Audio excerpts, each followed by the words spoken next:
വറഹ്മത്തുള്ള പ്രിയപ്പെട്ട സുഹൃത്തുക്കളെ, ഏർവാടിയിലേക്ക് എങ്ങനെ വളരെ ചുരുങ്ങിയ ചെലവിൽ ഏർവാടിയിൽ പോയി സിയാറത്ത് ചെയ്ത് തിരിച്ചു വരാം.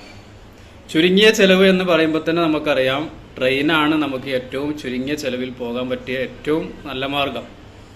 പക്ഷേ ഈ ഏർവാടിയിലേക്ക് ട്രെയിനിന് പോകുക എന്ന് പറയുന്നത് ഇപ്പോൾ അതിൽ വലിയൊരു ബുദ്ധിമുട്ട് വരുന്ന രണ്ട് സ്ഥലങ്ങളാണുള്ളത്. ഒന്നാമത്, നമ്മൾ ഏർവാടിയിലേക്ക് നേരിട്ടൊരു ട്രെയിനില്ല, അവിടെ ഒരു സ്റ്റേഷൻ അങ്ങനത്തെ ഇതില്ല. അപ്പോൾ ഏറ്റവും അടുത്ത സ്റ്റേഷൻ എന്ന് പറയുന്നത് രാമനാഥപുരമാണ്, എല്ലാവർക്കും അറിയാവുന്നതായിരിക്കും.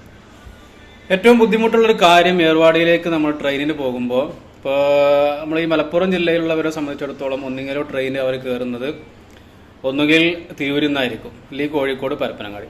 അപ്പോൾ ആദ്യം നമുക്ക് പോകേണ്ടത് പാലക്കാട്ടിലേക്കാണ്. പാലക്കാട്ടിലേക്ക് നമ്മൾ എത്തിയെങ്കിൽ മാത്രമേ അവിടെ നിന്നാണ് നമുക്ക് മധുരയ്ക്ക് ട്രെയിൻ കിട്ടുള്ളൂ. അപ്പോൾ പാലക്കാട് നിന്ന് തിരൂരിൽ നിന്ന് ഏറ്റവും ലാസ്റ്റ് ട്രെയിൻ എന്ന് പറയുന്നത് 9 മണിക്കാണ്, രാത്രി 9 മണിക്ക്. ഈ 9 മണിക്കുള്ള ട്രെയിൻ നമ്മൾ പാലക്കാട്ടിലേക്ക് നമ്മൾ പോയി കഴിഞ്ഞാൽ ഏകദേശം ഒരു 11 മണി, 2 മണിക്കൂർ എടുത്താൽ തന്നെ 11 മണിക്ക് നമ്മൾ പാലക്കാട് എത്തും. പക്ഷേ ഏറ്റവും വലിയ ബുദ്ധിമുട്ട് എന്താണെന്ന് വെച്ച് കഴിഞ്ഞാൽ, പാലക്കാട് നിന്ന് എല്ലാ ദിവസവും പോകുന്ന 2 ട്രെയിൻ മാത്രമാണുള്ളത്. ഇനി സ്പെഷ്യൽ ട്രെയിൻ ഉണ്ടോ എന്നുള്ളത് എനിക്കറിയില്ല. എന്തായാലും എല്ലാ ദിവസവും പോകുന്നത് പുലർച്ചെ 4 മണിക്ക് ഒരു ട്രെയിൻ ഉണ്ട്, പിന്നെ അത് കഴിഞ്ഞാൽ 6 മണിക്കുള്ള ട്രെയിനാണുള്ളത്. അപ്പോഴത്തെ ഏറ്റവും വലിയ വിഷയം എന്താ വെച്ച് കഴിഞ്ഞാൽ, നമ്മൾ ഈ 11 മണിക്ക് പാലക്കാട് റെയിൽവേ സ്റ്റേഷനിൽ നമ്മൾ ചെന്ന് കഴിഞ്ഞാൽ പിന്നെ നമ്മൾ ഏകദേശം 6-7 മണിക്കൂറോളം പാലക്കാട് റെയിൽവേ സ്റ്റേഷനിൽ നമ്മൾ നിൽക്കേണ്ടി വരും. അത് വലിയൊരു ബുദ്ധിമുട്ടാണ്. ഞാൻ പോയ സ്ഥലങ്ങളിൽ എനിക്ക് ഏറ്റവും ബുദ്ധിമുട്ടായിട്ട് തോന്നിയത് ഏർവാടി സിയാറത്തിന് പോയപ്പോഴാണ്. കാരണം ഈ ട്രെയിനില്ലാത്ത ഒരു ബുദ്ധിമുട്ടാണ്. അപ്പോൾ ഇത്രയും സമയം 6-7 മണിക്കൂറോളം ഒന്നുകിൽ നമുക്ക് പ്ലാറ്റ്ഫോം ടിക്കറ്റ് എടുത്തിട്ട് നമുക്ക് 6 മണിക്കുള്ള ടിക്കറ്റ് എടുത്തിട്ട് നമുക്ക് അവിടെ കൂടാം. ഇല്ല എന്നുണ്ടെങ്കിൽ പാലക്കാട് ടൗണിൽ തന്നെ ഒരു പള്ളിയുണ്ട്. ആ പള്ളിയിൽ നിസ്കരിക്കാൻ വേണ്ടിയിട്ട് ആളുകൾക്ക് സൗകര്യത്തിന് വേണ്ടിയിട്ട് ഒരു ചെറിയൊരു ഭാഗം തുറന്നിട്ടുണ്ട്. ടൗണിൽ തന്നെയാണ്, അവിടുന്ന് കുറച്ച് നടന്നു പോയാൽ മതി. നമ്മൾ പാലക്കാട് റെയിൽവേ സ്റ്റേഷനിൽ നമ്മൾ ഇറങ്ങി, അവിടുത്തെ റോട്ടിൽ ഇറങ്ങി ഇടതു ഭാഗത്ത് കൂടെ കുറച്ചൊരു വളവ് കഴിഞ്ഞ് കഴിഞ്ഞാൽ തൊട്ടടുത്ത് തന്നെ ഒരു പള്ളി കാണാം. ആ പള്ളിയിൽ ചെറിയൊരു ഭാഗം റൂം തുറന്നിട്ടുണ്ട് നിസ്കരിക്കാൻ വേണ്ടിയിട്ട്. പക്ഷെ അവിടെയും നമുക്ക് കിടക്കാനൊന്നും പറ്റില്ല, കാരണം അവിടെ ഫാനും ഇല്ല, ചൂടുമാണ്.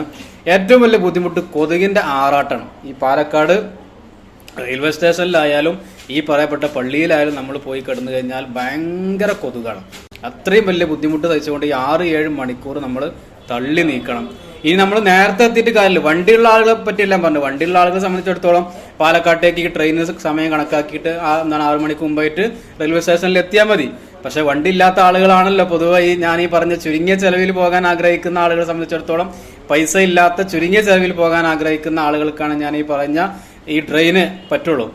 അപ്പോൾ ഇതാണ് ഏറ്റവും വലിയൊരു വിഷയം. ബുദ്ധിമുട്ടായിട്ട് എനിക്ക് തോന്നിയത് ഇതാണ്, ട്രെയിൻ ഇല്ലാത്ത ഒരു പ്രശ്നമാണ്. കാരണം 6-7 മണിക്കൂറോളം നമ്മൾ സമയം തള്ളി നീക്കണം. ഇനി നമ്മൾ നേരത്തെ എത്തിയിട്ടും പ്രത്യേകിച്ച് കാര്യമില്ല. എങ്ങനെ വന്നാലും ഒന്നുകിൽ 4 മണിക്ക് അല്ലെങ്കിൽ 6 മണിക്ക്. അപ്പോൾ ഞാൻ പോയത് 6 മണിക്കുള്ള ട്രെയിനിന് പോകുകയാണ് ഏറ്റവും നല്ലത്. കാരണം എന്താ വെച്ച് കഴിഞ്ഞാൽ, സുബഹി ഒരു പ്രശ്നമാണ്. കാരണം 4 മണിക്ക് നമ്മൾ ട്രെയിനിൽ കയറി പോയി കഴിഞ്ഞാൽ മധുരയ്ക്കാണ് അവിടുന്ന് പോകാനുള്ളത്. ഏകദേശം 4-5 മണിക്കൂറോളം നമുക്ക് യാത്ര ചെയ്യാനുണ്ട്. അപ്പോൾ സുബഹി നമുക്ക് മിസ്സാവും. അപ്പോൾ നമ്മൾ ഏറ്റവും നല്ലത് 6 മണിക്കുള്ള ട്രെയിൻ നമ്മൾ പോകുകയാണെന്നുണ്ടെങ്കിൽ സുബഹി നിസ്കാരം ബാങ്ക് കൊടുത്ത പള്ളിക്ക് നമ്മൾ നിസ്കരിച്ച് ട്രെയിനിൽ കയറാൻ പറ്റും. പക്ഷേ ഈ 6 മണിക്ക് വരെ നമ്മൾ അവിടെ നിൽക്കുക എന്നുള്ളതാണ് ഏറ്റവും ബുദ്ധിമുട്ടുള്ള ഒരു കാര്യം.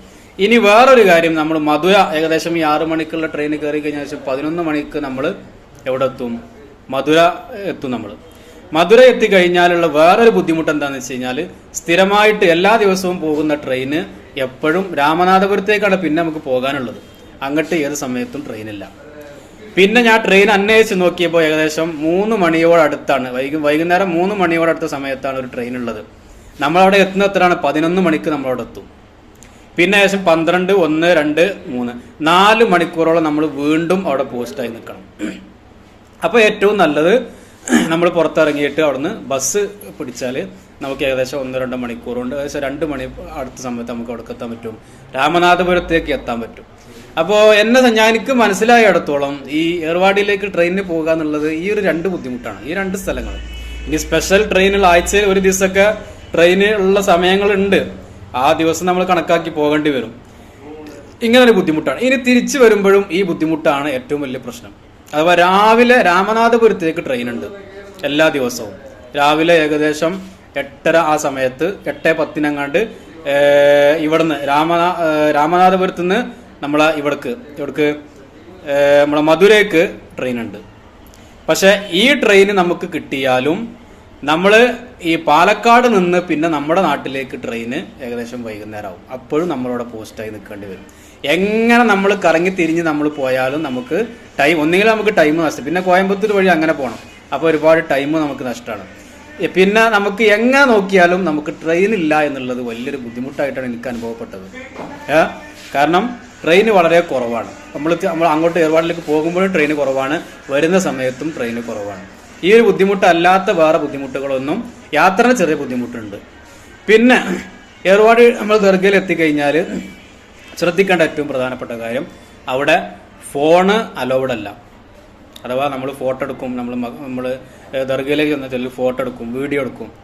അപ്പോൾ ഞാൻ അവിടെ നിന്ന് ഇതുപോലെ ഇങ്ങനെ വീഡിയോ എടുക്കുന്ന സമയത്ത് എന്നോട് അവിടെ ഉള്ള ഒരാൾ പറഞ്ഞു, ഉസ്താദേ വീഡിയോ എടുത്തോ, പക്ഷേ ഫോൺ നന്നായി മുറുക്കി പിടിച്ചോളണം. കാരണം എന്താ വെച്ച് കഴിഞ്ഞാൽ അവിടെ ഈ അസുഖമുള്ള ആളുകൾ, ആ ചികിത്സക്ക് വരുന്ന ആളുകളാണ് അധികം ഉള്ളത്.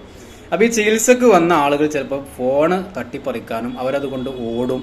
ചിലപ്പോൾ ഫോൺ അവർ വലിച്ചെറിയും, ചിലപ്പോൾ എറിഞ്ഞ് പൊട്ടിക്കും. കാരണം അവർക്ക് സുഖമില്ലാത്ത ആളുകളാണല്ലോ. അപ്പോൾ അങ്ങനെയൊക്കെ ചെയ്യാൻ സാധ്യതയുണ്ട്. ഇവിടെ മുമ്പ് ഇതുപോലെ ഒരുപാട് ആളുകളുടെ ഫോൺ അവർ കേടുവരുത്തിയിട്ടുണ്ട്. ഫോണായിട്ട് അവർ ഓടിപ്പോയിട്ടുണ്ട്. അവരെ പറഞ്ഞിട്ട് കാര്യമില്ല, ഫോണ് പോകും.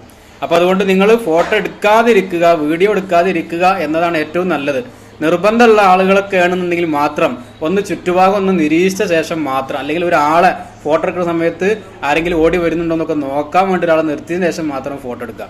ഇല്ലാന്നുണ്ടെങ്കിൽ നമ്മൾ ജസ്റ്റ് വെറുതെ കയ്യിലൊന്ന് ബാലൻസ് ചെയ്തൊരു ഫോട്ടോ എടുക്കുന്ന സമയത്തൊക്കെ പെട്ടെന്നാവും ഈ ഒരു ഫോൺ പിടിച്ചുകൊണ്ട് പോവുക. ദർഗയുടെ അകത്ത് വീഡിയോ എടുക്കാൻ ഒരിക്കലും കഴിയില്ല. അതിൻ്റെ അനുഭവം എനിക്ക് അനുഭവമുണ്ട്. എൻ്റെ നേർക്ക് അവിടെ നിന്ന് ഒരാൾ, ഞാൻ വീഡിയോ എടുത്ത സമയത്ത് എൻ്റെ നേർക്ക് ഒരാൾ വന്നു. എൻ്റെ ഫോണ് ഒരുപാട് പ്രാവശ്യം തട്ടിപ്പറിച്ച് വാങ്ങാൻ നോക്കി, പക്ഷെ എൻ്റെ കയ്യിൽ നിന്ന് കിട്ടിയില്ല. എന്നെ സംബന്ധിച്ചിടത്തോളം ഞാൻ ഇതിൻ്റെ മുമ്പ് വേറെയും ദർഗയിൽ നിന്ന് ഞാൻ വീഡിയോ എടുത്തിട്ടുണ്ട്. അവിടെ നിന്ന് ഇതിനും വലിയ ചീത്തൊക്കെ എന്നെ പറഞ്ഞിട്ടുള്ളത് കൊണ്ട് തന്നെ എനിക്കത് വലിയ വിഷയമായി തോന്നിയില്ല. ഞാൻ പറഞ്ഞു ഫോൺ തരൂല എന്നൊക്കെ പറഞ്ഞ് അവസാനം പിന്നെ എന്തായി, കോംപ്രമൈസിലായി. പിന്നെ അവർക്ക് നമ്മൾ പൈസ കൊടുക്കണം. പൈസ കൊടുത്തു കഴിഞ്ഞാൽ അവർക്ക് എന്തെങ്കിലുമൊക്കെ കൊടുത്തു കഴിഞ്ഞാൽ അവർക്ക് ഉള്ളിൽ നിന്ന് ഫോട്ടോ എടുക്കാൻ പറ്റും. എൻ്റെ കയ്യിൽ ഞാൻ പൈസ ഒന്നും കൊടുത്തിട്ടില്ല. അപ്പോൾ ഇങ്ങനെ വിഷയം ദർഗൻ്റെ ഉള്ളിൽ നിന്ന് എന്തായാലും വീഡിയോ എടുക്കലും ഫോട്ടോ എടുക്കലൊന്നും അവർ കണ്ടു കഴിഞ്ഞാൽ ചിലപ്പോൾ ചീത്ത പറയും, ചിലപ്പോൾ ഫോണ് പിടിച്ചു വെക്കാനും സാധ്യത ഉണ്ട്.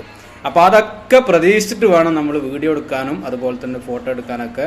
എല്ലാന്നുണ്ടെങ്കിൽ നമ്മുടെ ഫോൺ നഷ്ടപ്പെടും, ചിലപ്പോൾ അവർ ഫോൺ കേടുവരുത്തും. ഈ രണ്ട് കാര്യങ്ങളാണ് എനിക്ക് അവിടെ ബുദ്ധിമുട്ടായിട്ട് തോന്നിയത്.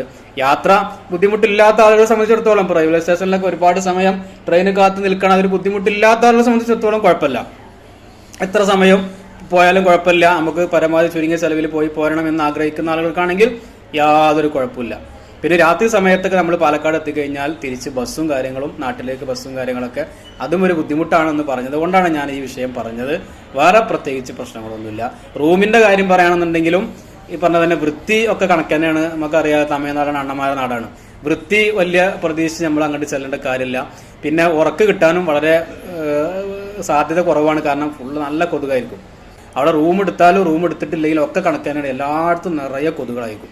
വൃത്തി നിങ്ങൾ ഒട്ടും പ്രതീക്ഷിക്കണ്ട. പരമാവധി ബാർഗെയിൻ ചെയ്യുക. റൂമൊക്കെ വളരെ തുച്ഛം വിലക്ക് 100 രൂപ മുതലൊക്കെ കൂടെ റൂം കിട്ടാനുണ്ട്.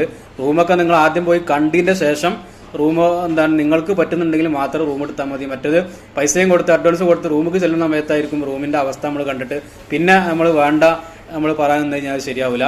അപ്പോൾ റൂം ആദ്യം കണ്ടിട്ട് നിങ്ങൾ ഇഷ്ടപ്പെട്ടെങ്കിൽ മാത്രം റൂം എടുക്കുക. ഇഷ്ടംപോലെ റൂമുകൾ ആ മക്ബറയുടെ ദർഗയുടെ ചുറ്റുഭാഗത്ത് മലയാളികൾ നടത്തുന്ന ഒരുപാട് ഹോട്ടലുകളുണ്ട്.